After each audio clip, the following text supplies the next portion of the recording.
One cold evening, a South African man was walking home after losing his job. He had worked for the same company for 15 years, but that morning they told him, "We don't need you anymore."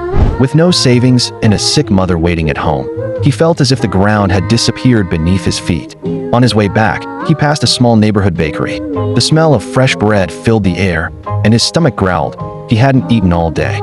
Out of desperation, he stepped inside and said softly, "Please, sir, just one loaf of bread. I promise I'll pay you when I can."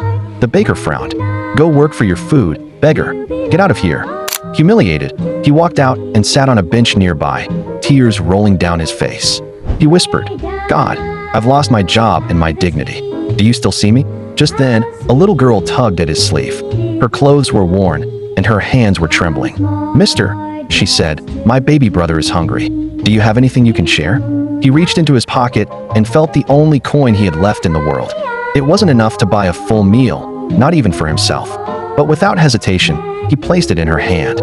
She smiled. "Thank you, sir. My mama says God always sends helpers."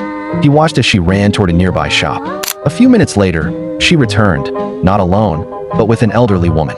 The woman handed him a small parcel and a folded note. Confused, he opened the note. It read, "You chose kindness when you had nothing. Please accept this gift, and remember, God never forgets a generous heart." With shaking hands, he opened the parcel. Inside was enough money to cover his mother's medical treatment and even start a small business of his own. Overwhelmed, he fell to his knees in tears. At that moment, he realized something powerful. Sometimes, life empties our hands so that God can fill them with something greater. If you believe God comes through for us in ways we can't imagine, type Amen in the comments. Share this to spread hope and follow for more inspiring stories.